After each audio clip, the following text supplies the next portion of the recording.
This story is about a desperate father with a sick child. A wealthy stranger. A dying parent, and one lie that changed everything.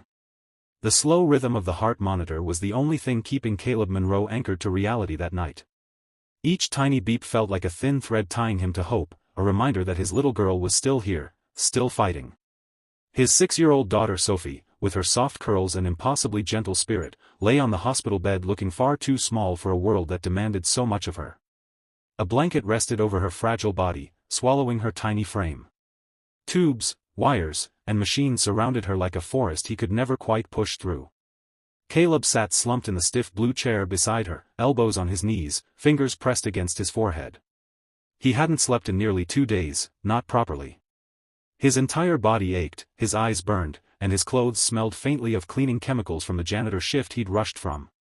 None of it mattered. Only Sophie mattered. She needed a kidney transplant. And the hospital needed $118,000 upfront to secure the surgery. A number that chased him in his dreams, stalked him through every shift, and sat on his chest every time the doctor walked into the room. "Just keep breathing, sweetheart," he whispered, brushing his fingers along her tiny hand. "Daddy's right here. Daddy's got you." He promised her things he wasn't sure he could deliver. He told her he would fix it. That he always fixed things: broken pipes, leaky faucets, jammed doors. He fixed everything. But this? He couldn't fix this alone. Caleb worked 3 jobs: plumber by day, warehouse helper in the evenings, janitor overnight. He'd sold his tools, his furniture, even the old truck that got him through 10 winters. The only reason he still had a phone was because one of the nurses insisted he needed it, for emergencies. Emergency. That word no longer scared him. It defined him. The doctors warned him Sophie's condition was worsening. They didn't say it outright, but their look said enough. Time was running out. It was nearly 1:45 a.m. when his phone vibrated in his pocket. A job request. A last-minute plumbing emergency in a high-rise downtown. He stared at the screen. His body screamed for sleep. His heart screamed to stay with Sophie. But $118,000 didn't care how tired he was. He stood slowly, leaned down, and kissed Sophie's forehead. "I'll be right back, baby girl. Daddy's going to work a little more. You just rest, okay?" She didn't stir, but he imagined she heard him anyway. The night air slapped him the second he stepped outside, cold enough to sting his skin. The city looked strange from the hospital parking lot, quiet, almost peaceful. He took a bus, then walked 5 blocks, each step heavier than the last. The building he arrived at was the kind of place people with generational wealth casually pass down to their children. Tall glass windows, gold-trimmed elevators, marble floors that looked polished enough to see your reflection. The penthouse belonged to Isabella Sterling, a name Caleb only recognized from commercials, charities, and business magazines. A woman whose family money had its own history books. He expected a mess of pipes, a flood, maybe a burst valve. What he didn't expect was the sight that greeted him. Isabella Sterling, flawless on every billboard and magazine cover, sat on the bathroom floor in a silk dress and trembling hands. Her mascara streaked down her face, her eyes red from crying. A shallow pool of water soaked the floor around her. "I tried fixing it myself," she said shakily, pushing her wet hair off her face. "I made it worse." Caleb blinked, unsure whether he was hallucinating from exhaustion or if the universe was simply being odd tonight. "It's all right," he said gently. "Let me take a look." He dropped to his knees, water quickly soaking into his already worn shoes. The cold bit into his skin. But he ignored it. He worked quietly, quickly, turning off valves, tightening bolts, sealing the burst pipe. His fingers stung. The tile cut his knuckles. But within minutes, the water stopped. When he looked up, Isabella was staring at him, really staring, like he was something unexpected, something she hadn't seen in a very long time. She hesitated, then exhaled. "Thank you." Caleb nodded awkwardly and began packing his tools. Then she spoke again, softer this time. "You were talking on the phone earlier, about your daughter." He froze. "I didn't mean to overhear," she added. "But, is she sick?" "Yeah," he answered quietly. "She's at the hospital. She needs surgery. It's a lot." Something shifted in her expression, something vulnerable, painful even. Isabella Sterling, wrapped in wealth he couldn't imagine, suddenly looked like someone who'd been running from her own shadows. "I'm sorry," she whispered. Silence hovered between them. She stood, paced the length of the bathroom, then stopped abruptly. As if she'd made a decision that terrified her. Then she turned to Caleb with a strange, trembling resolve. "Caleb. I need you to do something for me," she said, voice wavering. "Something unusual." He raised an eyebrow. He'd seen unusual before. But the way she said it made his chest tighten. "My mother is dying," Isabella continued. "She thinks I've been dating someone serious. I lied to her months ago just to stop her worrying, and now she wants to meet him. Her voice cracked. Before she goes." Caleb swallowed, unsure where this was going. "I need someone to pretend," she said. "Just for the weekend. 2 days. My parents' estate. You'd only need to act like you care about me. Make her happy." Caleb tried to process that. Pretend to be the boyfriend of a billionaire heiress? Had exhaustion finally made him hallucinate? "I'll pay you," she added. He shook his head. "Ma'am, Caleb." Her voice sharpened. "This isn't a joke. I'm serious. I will pay whatever you need." He almost walked away. He almost told her he wasn't the kind of man who pretended for money. But then she said the number. The exact amount the hospital demanded for Sophie's surgery. Caleb's jaw went slack. "You're serious," he whispered. "Every word." He stared at her, this trembling, powerful, fragile woman, and felt the world tilt. For his daughter, he would do anything. Even this. The next morning, Caleb stood in front of a mirror at a hotel room Isabella arranged. He barely recognized the man staring back at him. A tailored suit hugged his shoulders. His hair was trimmed neatly. He smelled like cologne he couldn't pronounce. He looked normal. Presentable. Respectable even. But inside, he felt terrified. Before he left the hospital to be picked up by Isabella's driver, he sat with Sophie. "Daddy has to do something for a couple of days," he whispered to her. "Something to help you get better. You stay strong, okay?" Her small fingers curled around his. That was enough. He forced himself to walk away. The Sterling family estate was unlike anything he'd ever imagined. Acres of rolling fields, trimmed gardens, fountains, glass corridors, and a home so large it looked like a historical landmark rather than a private residence. Inside, everything smelled like lavender and old books. Isabella's mother, Helena Sterling, greeted them first. She was older, frilier than he expected, but her smile was warm, sincere. The kindness in her eyes softened everything in the room. "Oh, Isabella," Helena said, clasping her daughter's hand. "You didn't tell me he was this handsome." Caleb reddened instantly. Isabella coughed awkwardly. "Mother." Richard Sterling, tall, silver-haired, intimidating in his calmness, extended his hand to Caleb. "So you're the young man stealing my daughter's time," he said with a dry smile. Caleb chuckled nervously. "Trying my best, sir." They laughed, really laughed, and for a moment, the tension melted away. The more time Caleb spent there, the more he saw a side of Isabella that didn't match the headlines. She wasn't cold or untouchable. She was exhausted. Pressured. Afraid. She read to her mother every night. Helped her father in the kitchen. Stayed up late just to make Helena smile. Away from boardrooms and interviews, she was human. And she was lonely. They spent the evening telling stories about how they'd met. Caleb improvised something about a hardware store. Isabella nearly choked trying not to laugh. Her laughter echoed through the house like light spilling through curtains. And every time she laughed, Helena looked at her with relief, like she hadn't heard that sound in years. That night, Caleb found Isabella sitting on the back porch wrapped in a blanket, staring into the dark. "She doesn't have long," Isabella whispered. "My mother. I just want her to believe I'm okay. That I won't be alone." Caleb sat beside her. "You're giving her peace. That's love." She looked at him then, really looked, and something soft flickered in her eyes.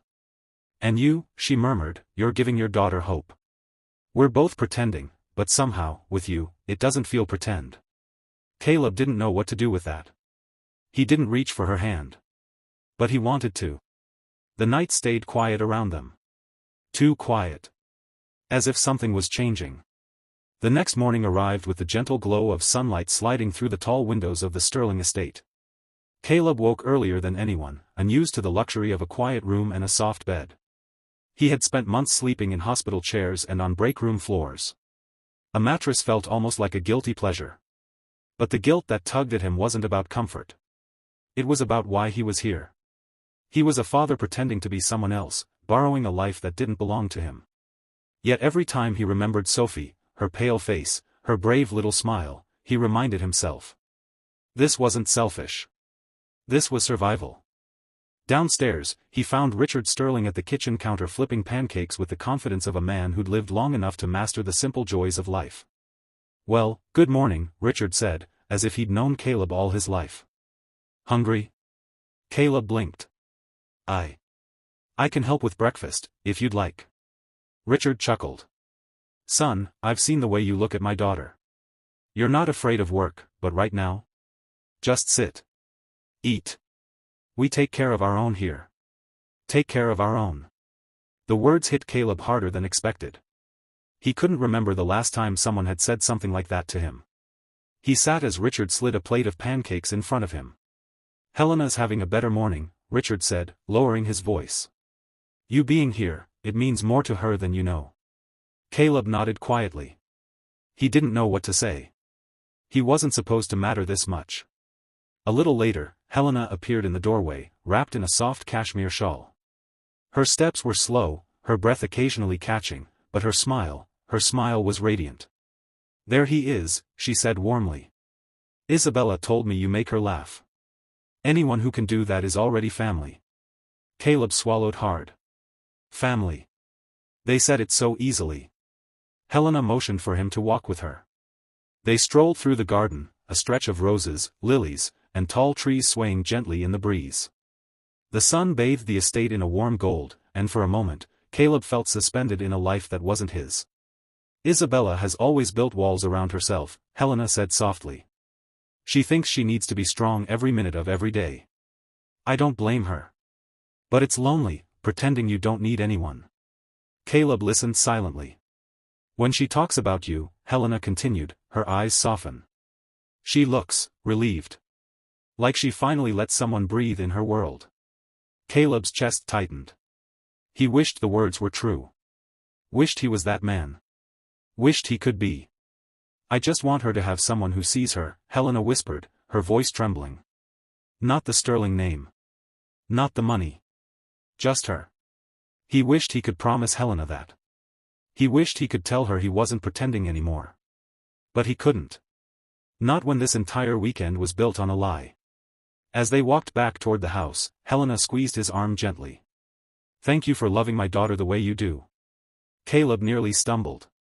He opened his mouth to correct her, to say something honest, but the words died in his throat when he saw Isabella standing by the doorway watching them.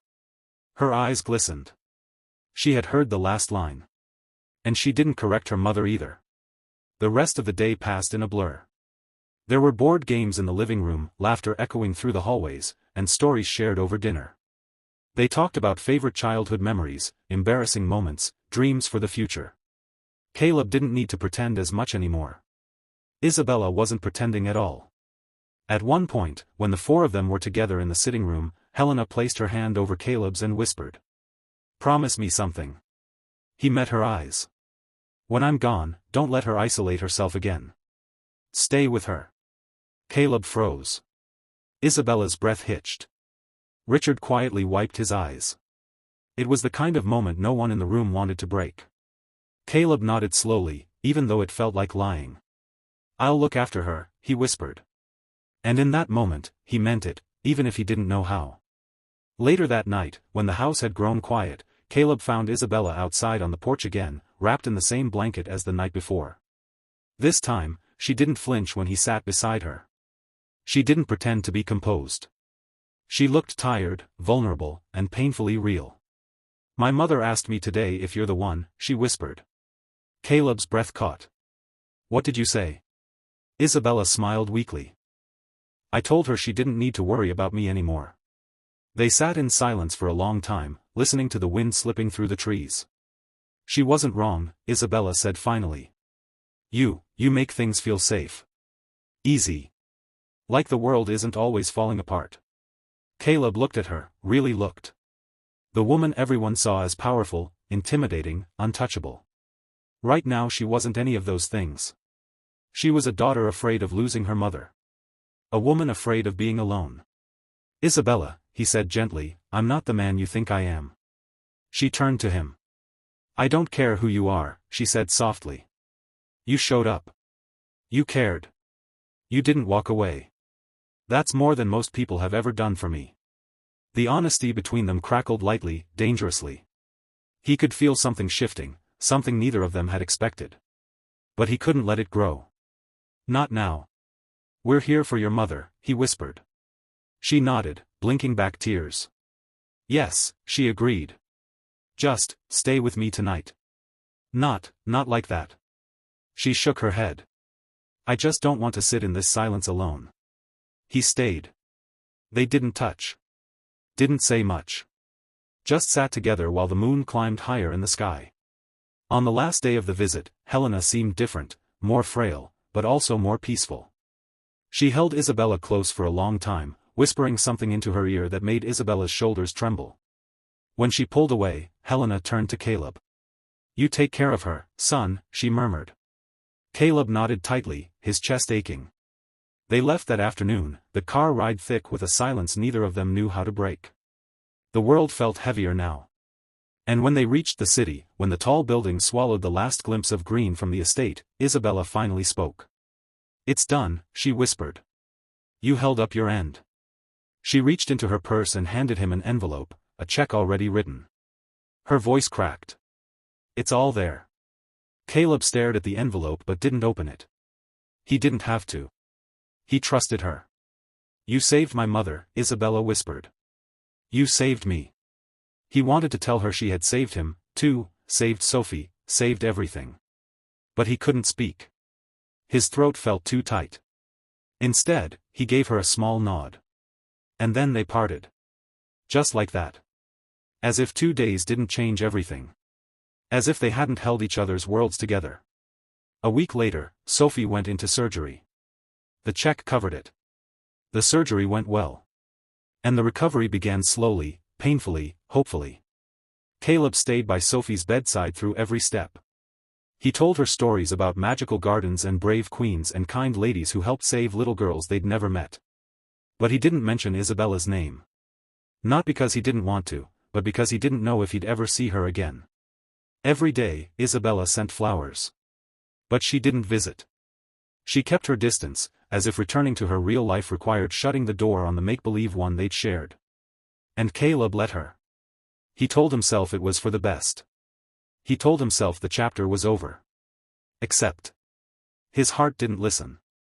A week after Sophie's surgery, Caleb stepped outside the hospital to buy a cup of coffee. As he pushed open the lobby doors, he froze. Isabella Sterling was standing on the sidewalk, her hands in her coat pockets, eyes nervous but hopeful. She smiled softly. Hi, Caleb. He stared at her, stunned. Isabella, what are you doing here? I wanted to see you, she said. And Sophie. If that's okay. His voice wavered. Of course. She stepped closer, her breath visible in the cold air. My mother asked about you this morning. She remembers everything. She said you brought light back into her last days. He swallowed. I'm glad. And Caleb, she whispered, eyes glistening. I don't want the weekend to be the last time I see you. He didn't speak. He couldn't. So Isabella took a shaky breath and continued. I know it was supposed to be a one-time thing. But I haven't stopped thinking about you. And Sophie. And how it felt to have someone truly there. Caleb stepped closer. Isabella. She looked up at him, vulnerable, hopeful, scared. I don't know where this goes, she said softly. I just know I don't want to walk away from you. Not anymore. Caleb's chest tightened. I don't want that either. A long silence stretched between them, warm, gentle, filled with something both new and familiar. Then Caleb reached out, brushing a strand of hair from her cheek. "Come inside," he whispered. "Sophie would like to see you." Isabella nodded through a trembling smile. Sophie woke to the soft sound of footsteps approaching her bed. When she opened her eyes and saw Isabella standing there, she blinked in confusion. "Miss Isabella?" Isabella smiled. "Hi, sweetheart. I brought you a little something." She handed the girl a small plush cat wearing a pink sweater. Sophie hugged it instantly. "Thank you," she whispered. Caleb watched them, emotion swelling in his chest. This wasn't pretending. This wasn't a performance. This was real. A few minutes later, Sophie held Isabella's hand and asked, "Are you staying?" Isabella looked up at Caleb, eyes warm. "If your dad lets me." Caleb took a deep breath, the kind that fills you not with fear, but with possibility. "Yeah," he said gently. "I think we'd like that." Sophie smiled, squeezing Isabella's hand. Isabella smiled back, brushing the girl's hair softly. And Caleb stood beside them, realizing that life had a strange way of rearranging itself, breaking, healing, and surprising you on the same road. He had taken a job out of desperation. He had walked into a stranger's house pretending to belong. But somewhere along the way, something real had found him. A home he never expected. A woman he never imagined. A hope he thought he'd lost. And as he watched Isabella sit beside his daughter, laughter warming the sterile hospital room, Caleb felt something he hadn't felt in years. A beginning. A real one. Finally within reach.